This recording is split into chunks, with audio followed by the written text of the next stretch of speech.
To give us the PM perspective on the project is Paul Mitchell. Paul is Director of Mitchel McDermott. They're an independent firm of construction consultants founded by Paul and partner Anthony McDermott. Paul has a wide range of experience in public and private sector, including a number of specialisms, notably in financial modelling of development projects and construction law. It holds a postgraduate qualification from Trinity College. So we get Paul to give us the PM perspective on the job. I think the location alone, as you can see, poses lots of logistical problems and difficulties there for Paul to overcome. Right. Thank you very much, Martin. Good afternoon, everybody. I'm going to take 10 minutes of your time, and I'm going to go through just a little bit about us, 30 seconds, the journey where we've been. Carlos has given you the background, but in terms of what we did as project managers and quantity surveyors on the scheme.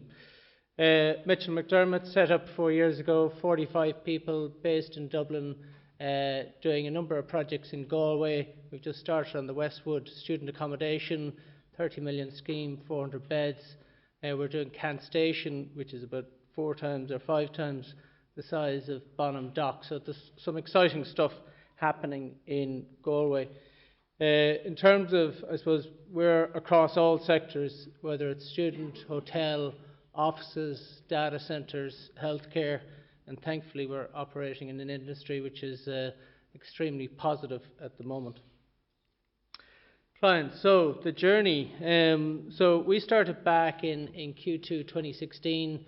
We appointed the team. Edward Holdings, set up by Jerry Barrett, had a vision for this particular site, which he had for quite a while.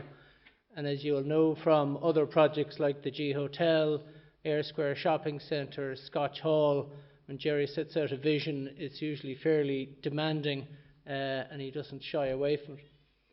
We spent the next number of months getting together, pre-planning, third-party consultation, looking at the master plan, and as Carla showed us there, it's how does this project, which is a very large project in a Galway scheme, sit into the overall?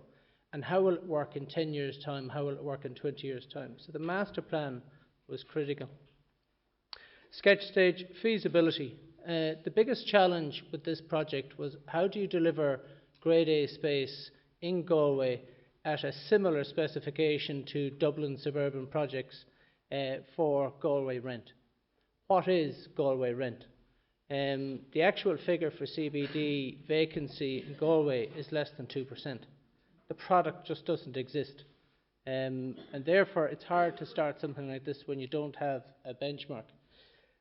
So after the feasibility, and I'll talk a bit about that in a second, we lodged planning. You will see the length of the purple bar on the screen. I'll show you the length of the construction bar. This is unfortunate in an Irish context. It's unfortunate that for a project like this, which brings employment to Galway and is crying out for it, had to go to an oral hearing. But it is an important project and the right decision was made. I won't go through the details of the project. Carla showed us that. I've come up with some corny titles for each of the cover slides, so please laugh appropriately at each one. The first thing we did was set up a project execution plan, and that sounds very boring, and for all of those of you that are doing construction management, you will probably know this quite well. But it actually is extremely important, because if we don't get the client vision right, or if it isn't actually appropriate, then we're starting off on the right foot. You saw the amount of consultants there that Carlos put on the screen. Unless those consultants are all communicating with each other in an ordered fashion, something will get missed and programme will get missed. So the project execution plan, or PEP, includes the constraints, of which we had a lot, and I'll go through some of those, design management, cost management, quality management, etc. But to put that in place at the outside and get buy-in from the team. So you had Mitchel McDermott doing project management, quantity surveying, and the feasibility for the scheme, and you had BDP doing the landscaping, the architecture, and the services. So even with just 2 consultants, there was a lot of collaboration to begin with. So the basic building blocks, so the program, the master plan program was set down at the beginning. We didn't factor in 16 months for planning.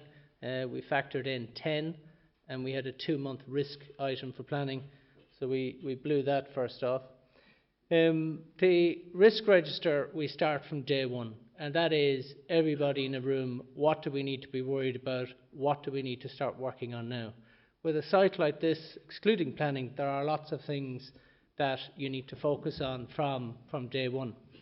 So, and it's managing that mitigation strategy from day one right throughout the project. Construction costs, for some reason that slide is blurred, but Jerry got his hands on the slides before we present it. But again, we've dealt with programme, we've dealt with the PEP. The other bit is obviously the cost. Have we got the right construction cost? What is the right construction cost? Can we afford to be building Spencer Dock prices in Galway? And again, as I referred to earlier, that was the challenge. This is where I suppose the collaboration that Carlos referred to is key, is getting the design right first time. And this is, to be honest, where we focus all our time. Afterwards, it's perfunctory, it's your normal duties. We were responsible for the financial model and the development appraisal on the site. So again, more blurred out figures, but they are the actual ones. And we went through, I would say, something in the order of 40 to 50 options for this site in terms of use, in terms of density, in terms of cost, in terms of rent, in terms of yield, which is critically important. But the concept here is that you start with the financial model at the beginning, and the items that you plug into that financial model are the headings, and they are the controls that you keep right the way throughout the project. So last week, or this week, we're signing a letter of intent. Tomorrow morning, I'm hopefully doing the final negotiation on the actual contract, and we'll be on site. But the same items that we have in that contract were in the programme 2 years ago. So it is putting a plan in together that works and backs into that agreed financial model. The other thing that we do at the beginning, which for the quantity surveyors in the room, is a design health check. So, Carlos, close your ears. Everyone knows that architects don't understand numbers, so we don't use any numbers on this. Or we have to use a few, but we don't use any money. We just talk about shape and form and benchmarking. So it's at this stage that you save the millions. It's through the design, detailed design, that you save the hundreds of thousands. And when you're on site with the contractor, you save the thousands, or you spend the thousands, depending on where you're at. But getting this bit right up front, benchmarking your project to other projects, is really where it's at in terms of design efficiency. And this is one where the team worked extremely well together, where we looked at each of the blocks. Why is one more efficient than the other? Why don't we just build all of the efficient one? But then we've got planning to consider and the other constraints. As I said earlier on, options upon options. This is just one excerpt from the basement options that we were doing and carrying out. Because on this site, it's heavily contaminated, we've got water, and we've got a bit of rock thrown in for good measure, and we're up beside main roads. So on this, we actually brought a contractor in early days during detailed design stage, and we brought subcontractors in to get early contractor involvement to say, how should we do the temporary works for this? What do we need to do? How can we figure out what we need to do even before we've got full test and full SI done? After that, have we moved through in terms of the design? So we've got the shape, the form right, we know where we're going with the specification. The next thing was the structural options. How can we build this quicker? Can we use post-tensioning as an option on the scheme? And we looked at it. What are the supply chain risks in looking at that? So again, delving into the structure in quite a bit. Anyone that deals in offices know that the biggest cost driver is the envelope. And this is the biggest challenge. Some of the earlier images there, for those of you that were comparing the before and after, you'd see that we started off with more blocks on the scheme. We actually had more space, but from a planning point of view, those got widened out. On the facades, we actually said, okay, designers, here's the menu. Here is your palette of materials you choose. Okay, so for each facade on each building, because they're all different, we set down a palette of materials and we say, how do we move these pieces of the jigsaw around to actually get to the final figure? So that's an example of the south elevation on Block B. But then when you look at the end of that report is this page, which says, okay, here's the north elevation, here's this cost. Here's the south, which is typically more expensive. So we had a budget that fitted back in to the cost plan, which fitted back into the financial model of €800 a square metre. This was the day Michael was out, Carlos was working, came in at €962 a square metre. So back to the drawing board. But this was the type of work that we were doing constantly to bring the scheme back to the financial model that was in place. The next thing was phasing, looking at the project, how would it be phased? How will we know how much take-up there will be? We don't. We still don't. There is huge demand out there at the moment and a lot of appetite for that building. At the moment we're moving ahead with the basement, we're moving ahead with phase 1 and 2, or phase 1, 2 and 3, phase 1 being the basement, as actually originally planned. It may be a case that when we're on site with the contractor we move ahead and finish out the blocks. The other item on this was the procurement report. Critically important in today's projects, critically important on any major project.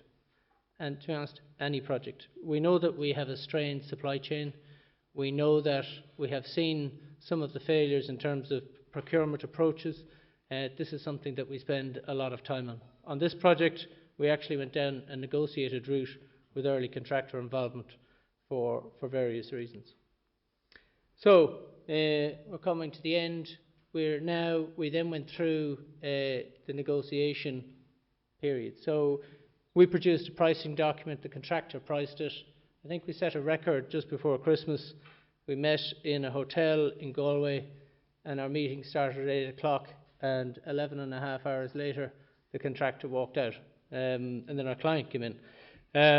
So it is tough going, but we got a really good value project for Galway and made the overall financial model work. And in this case here, we've got a guaranteed maximum price once we're out of the ground.